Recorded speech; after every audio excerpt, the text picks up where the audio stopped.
Welcome to Guided Soul Reflections with Sangeeta and Purnima. This is a sacred space where our healing energies come together for conversation about the spiritual journey and awakening. We hope it becomes part of your everyday life. Hi, I'm Sangeeta Devan. I'm a spiritual mentor, an energy healer, and a rapid transformational therapist. Hi, everyone. I'm Purnima. I'm a spiritual mentor and healer, Reiki healer as well, and intuitive. Thank you. Now, before we start this episode, I want to ask you, and Purnima, this is the question for you as well. hmm Can you remember a moment in your life when, everything shifted, when you just knew something had to change? So think about it and I'll come to you. But hmm that's what we call the catalyst, the very first stage of awakening. It might come as a crisis, as a disruption, or simply as a quiet ache that whispers, there must be more than this. There must be more to life than the roles we are playing. So, however it shows up for you is the doorway into the journey. Purnima, when you think about the catalyst, what does it mean to you? And is there any answer to that question, what I asked? Yeah. Okay. So thanks, Sangeeta. So I, the catalyst or the calling, and we introduced it in the other episode, the various stages. For me, I know the first episode we talked about our spiritual journeys, and I talked about very much 2020 being the start of something. And as I reflected on this journey, the first calling came to me in, I think it was 2008, 2009. It was during the banking crisis. And I was going through a redundancy at the time, I think towards the end of the year. And then in January, I decided, you know what, let me go and spend some time with my grandparents and parents in South Africa. So I took 3 months out and I went back home, because basically I'd taken the redundancy from work and went back to South Africa. And, obviously fear is there at the back of your head. You're thinking, oh my word, am I going to get a job? There's this, global crisis. What's happening in the world? And on the other hand, I was getting to spend time with my niece, who I think was about 6 months old, maybe, my nephews and my granddad and grandmother and my parents. And that trip came to an end. It was 3 months. There was so much that happened in that 3 months. And the day before I was leaving to fly back to London, my granddad, Shem, he'd had a stroke, and he was, partially able to walk and stuff, but Shem, he was just tired. And he said to me, he said, Purnima, please pray. I'm ready to go now. And I said, okay, Papa, I'll pray for you, which I'd been doing anyway, but obviously he's, specifically asked. And I think I landed the next day in London, and then the following morning he passed away. Wow. And yeah, so that moment again, how I ended up there in South Africa, at the time I didn't even think about it, but I was, I was guided back home to spend time with my granddad. My sister then went for the funeral. And then in that year, obviously, again, that crisis was going on. I was like, what am I going to do? There was moments where I felt I wanted to do the eat, pray, love. I wanted to go and live in Italy for 3 months, but I was too scared. But there was something, they were there, the stirring was there, the calling was there. So that was the first time I didn't listen to it. I went back into work mode. I went and worked for free for a few agencies just to try and see, what I wanted to do. But the calling was there. And I remember because I read Eat, Pray, Love, and I said, I want to go to Italy, and I didn't do it. Then the second one was in 2017. No, sorry, 2011, 2012. And this is where I met my husband. Uh, and he has, a very deep spiritual background as well. And, whenever we spoke, he spoke about all of these concepts and ideas. And I remember at the time, I didn't even have the words to ask him the questions. To be honest, it like literally went over my head. And I was curious, but I just didn't have the right questions. So it's almost like I blocked it out again. And I remember I got to work on this beautiful documentary called Miracle Rising South Africa, which again was very healing because I was born in South Africa during as part of my life was in during apartheid. Um, and again, there was a calling there. And I didn't really pick up on it. I did talk about that note that I had, I'd written about wanting to help people. And so there was an inkling there. And then I parked that to the side again. And then I'd say the third calling was in 2017. I think it was around my 40th. It was my 40th. And I was on this leadership course called Grow. And I had a choice: either I go for this leadership course, or I, spend time with my family for my birthday. And the lady at the time, I think her name is Catherine, she said, "Please, Nima, you're gonna at the time, Nima, you're gonna really value this, and you're gonna love it. Please, we'll make sure your birthday is special. Just come." And I actually ended up going to Wales. We went to Wales. I think it was Wales, and it was the first time I think I did a proper meditation. And Prish had been talking to me about it. He was like, try, do this, do sadhana, do this. And it didn't resonate at the time. And then I tried this at this retreat, and I felt something shift. And I remember coming back home and talking to Priyesh about it. And he obviously smiled because I think he knew, he'd been obviously encouraging me to do this for a while. And I think at that point I had that experience, but then I parked it again. And then the final one came, which was the disruption, which was in 2020, which I talk about in episode 1. And this is where, I was diagnosed with the psoriatic arthritis, but then it was also COVID. It all sort of happened at the same time. The world came to a stop. And and for me, that stop was also there. And that's where I'd say I really started my spiritual awakening journey. So many stages. And so that's my story. Wow, I'm just like listening to you, fascinated. It's funny, isn't it? But it's like your soul is knocking on that door and saying, "Listen to me," kind of thing. Yes. You need to just take a different route, and you need to learn this or learn that. But it's always divine timing. I always think, yes, we can look back and say, "Oh, I Mm. should have done that better. I should have taken that on earlier." And there's a beautiful line I heard, that there is no rush. We are there is no rush. We are going to go and grow at certain pace, and we all Mhm. have different pace. But it was fascinating and wonderful, wonderful Thank to you. hear that. Yeah. But my journey catalyst, again, it's been many different stages, different times. But I remember one time when I suddenly became asthmatic. And I was like, I never had asthma. What is this about? So again, like everybody does, you go to a doctor, they give you inhaler, and Mm. you're just taking that. And it was like I was becoming so breathless. I was, at one point I was very scared that I didn't leave the house without my inhaler. It was like, what if I can't breathe? What if suddenly I have asthma attack?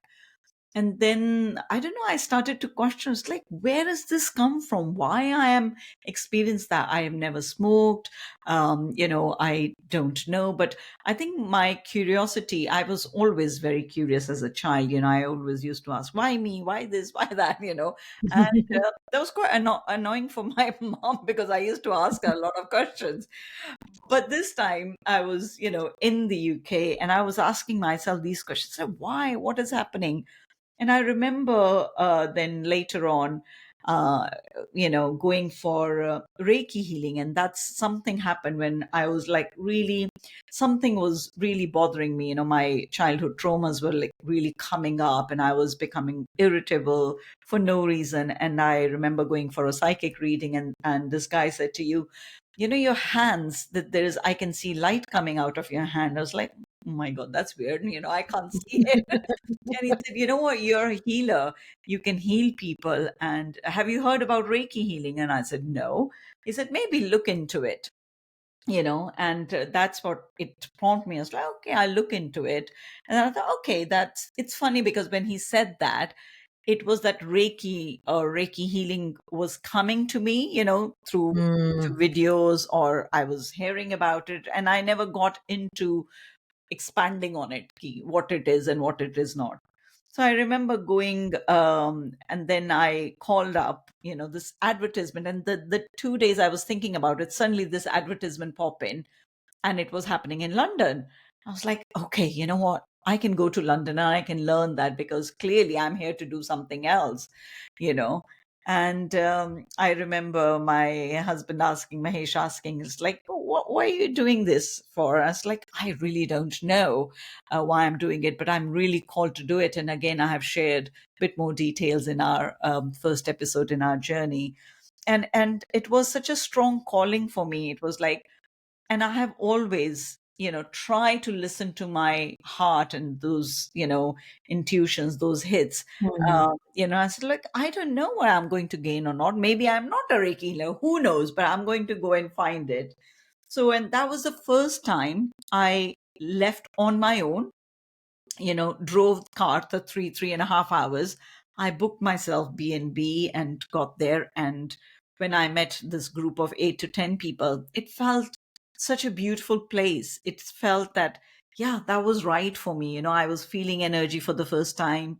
I know when we were practicing, I saw blue light, I saw this light. So I was asking, I was again a curious child, I was asking so many questions, like, why did I see that light? Why did I see that light? He said, you ask a lot of questions. Yeah, I want to know. What does it mean? And so, yeah, I think I came back, and the teacher said to me, first thing is that, now we have opened you up to receive this energy. Now, I want you to observe there's certain foods will leave you, and they won't sit well with you. So don't fight it. Just understand that your body can't digest because you're channeling light. Mm. And certain people might leave your life. I was like, oh my God. And it was happening few months before I went for Reiki, that I was getting really irritable by certain people. I was thinking, I don't want to see them, because every time I see them, I come home, I Mm. cry. I'm like, my energies are all, stirred up. Mm. And certain food, I noticed that I could not eat chicken or things like that. I was like, okay, that's very interesting, because I was having that experience already. So I came back, and it's, the understanding that just sink in and say, that's why I was feeling that. So I came back, and I was, starting to see, okay, that food doesn't sit with me. And then I think at that point I stopped eating meat, but my body started to crave fish. It was so funny, because all Interesting. my life I didn't eat fish. I was like, Right. Gosh. what is it? And so I had so much smoked salmon and prawns and things like that for 2 years. And then after that, I think my body said, no, you don't need that as well. So I left that. So it's about becoming aware of it, and then when I did Reiki healing, what I realized is that the question I've been asking for 5, 6 years, why I got asthma, I realized that actually there was a energetic kind of a root in the thing. And lungs, always is about breathing and everything, that I was holding on to a lot of resentment from my childhood, people who were not there for me. A lot of anger was there that I have never expressed, because I was not allowed. Expression wasn't, it didn't feel safe. It didn't feel that I would be heard or people will believe me. So there was a lot of that thing. And so first 6 months, they said to me that just use those energies on yourself. And asthma was such a huge part of me. And even when you learn these things, you don't believe it in the beginning. It's like, oh, Mm. I don't know whether it'll work or not, but hey, I'll try. What is there to lose? Yeah. So I remember first 6 months, I was just giving Reiki to myself. And you will Wow. not believe that after 10 years, af- I was free of asthma. Gosh. I It is totally amazing. cleared it, and I was still carrying my inhaler with me, by chance if it comes back. And I realized after 6 months or a year, actually, that it isn't there, because I have processed clearly something, I have cleared that from my lungs, and maybe I'm speaking a bit more openly, or I was talking. So these things, is just a catalyst, comes and it just stirs different part of you. Maybe it stirs what we are thinking, maybe what we want to know, the answers. It's the human mind is trying to understand, but the soul has another way of taking you to a different route. Again, I was so honest with my husband. I said, I don't know why I'm doing this. I really, really feel that I need to do this. And Mm. maybe it won't come to anything, but it might, and it end up healing myself. And then that stirred me. It's like, if I can heal myself, I can heal others.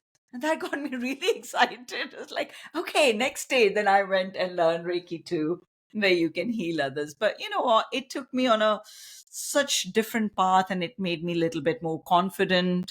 It made me a bit more courageous that I can go and, it was in stranger's house. It was I first time I lived on my own, in Airbnb, and I was like, oh, Sangeeta, you can do that, kind of thing. But yeah, so that was for me, the catalyst took me on a very different path, but it was all meant to be. Gosh, thank you for sharing that, Sangeeta. I'm sure there's a lot of listeners that will resonate with various aspects of that story, and just obviously again, in terms of the asthma, and being able to shift it. Um, because we do, illness comes in our body, and we always try and understand how this has happened. Obviously there's certain things that we know requires medical, and uh, we should just say as a disclaimer, we're not recommending that Yeah. you shouldn't see your doctor. That goes without saying. But for me, one of the things that also resonated in your story is the curiosity and Hmm. the awareness. And the curiosity is where truly it's almost like we allow ourselves freedom by having that level of curiosity, because it's the same as having faith in saying, no, nothing exists beyond what I can see. That's you having if we is dogmatic about that, we're putting faith in that and saying, well, it's almost like we're closing ourselves off to something that none of us know, what's beyond what we see or what we don't see. And the moment you allow yourself to be curious, and that's it, you don't need to, there's no judgment on it, there's no expectation on it. It's just we keep asking those questions, we keep talking, we meet different people, we read different things. We open up a whole world, a whole gazillion different worlds to ourselves. And we both have experienced it in various different ways. And and then obviously, yeah, that's the curiosity, and then the awareness, the fact that something in you was, the calling, the stirring, the catalyst, and you had the awareness that something was happening, and you actually listened to it, and baby steps or whatever those steps were, and in that you experienced yourself growing. And like you said, you stayed in an Airbnb, and to some listeners that might sound like strange, that, oh, that's not a massive thing, but it is. If you've grown up in certain environments, you may not venture out on your own, or we have all these narratives that we tell ourselves, what we can and can't do. So yeah, thank you True, so much for true. sharing that. No, that's okay. That's funny thing you brought up, like Airbnb, and I'm talking now, um, Mm, 15 years ago, 18 years ago, this happened. And at that point, I was, I don't know, I was 35 or 38, something like that. And I never traveled on my own in the country, because I always used to go with my husband and with my children. And I always had that fear, like, mm, I can't go anywhere on my own, or I can't do this. And my self-talk was so negative that I can't do that. And I love one thing about Mahesh. He always, whenever, even jokingly, I used to say, I was like, I can't do that. And he said, of course you can do, Mrs. You can do anything you want to. And I used to look at him as like, mm, oh my God, he has so much confidence in me that yeah. I can do anything that I didn't have. Then I realized that was my childhood programming, that I was always told, you can't do this or you shouldn't do this. Mm, And I was filled with fear. And that was as well part of the asthma, was as well that, I was talking so negative mm, about myself, or I had such little belief in myself. But every little thing that really opened me up to to who I was becoming and who I am, kind of thing. But I think curiosity for me, Purnima, has always been like you and me, even when we met, isn't it? Is that Yeah. childlike quality. Yeah.